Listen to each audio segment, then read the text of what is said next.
Good morning, guys. We are back at our still life project that we started a couple of days ago. This is our still life inspired by the Cuban artist Emilia Pelez. This is part of our contemporary Hispanic artist unit. And what we're going to be talking about today is how to move on after we've done our practice drawing of fruit.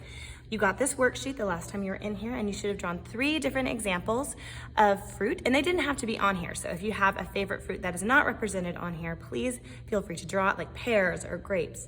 But you're using one particular fruit for this project. You're just gonna focus on that one, and you're gonna draw it nice and big. Once you have your 3 drawings done, I want you to pick your favorite to draw on a large sheet. Well, not large.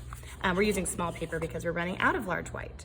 And we're gonna draw it horizontally, depending on your arrangement. So short, squatty fruit should go horizontal.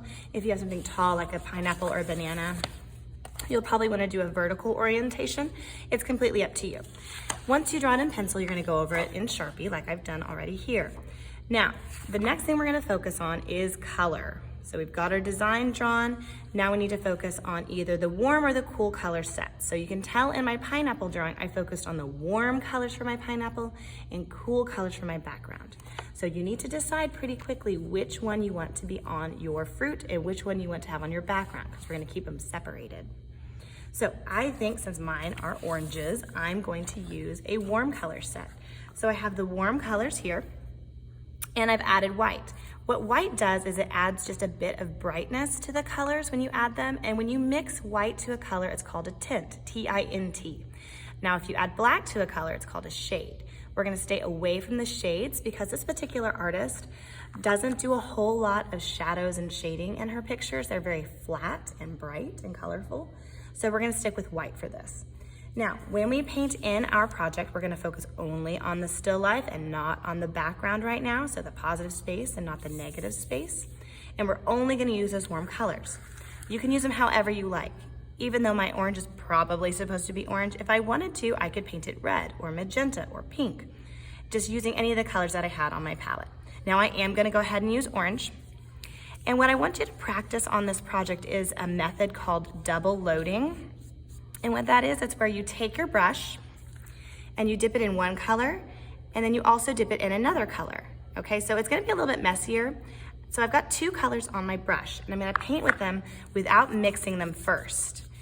And it's gonna create this very painted paper look that's not quite finished, okay? So I just double loaded again, yellow and orange. And you wanna see those brush strokes. You don't want white spaces, but you don't want to completely mix your colors together to make a flat color. Now I'm going to add a little bit of magenta and yellow to that. And however you decide to paint this, just try to make sure that you're in your lines as best as you can. We're going to go back over those lines later with a Sharpie or black paint. I haven't quite decided yet.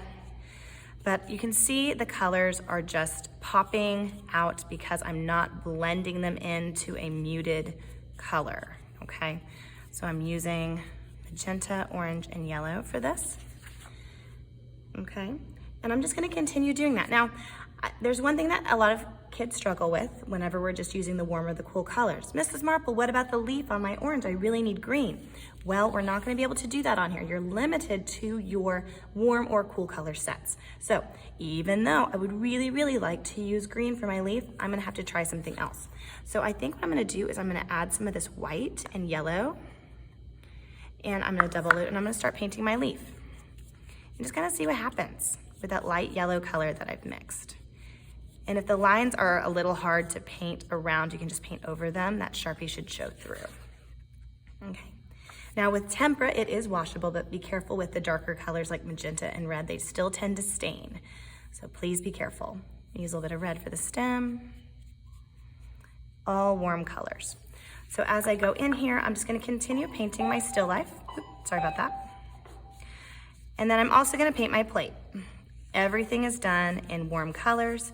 I want you to use that double loading technique where you're not mixing the colors beforehand. You're just painting them on the paper so you have different pops of the colors represented in your still life.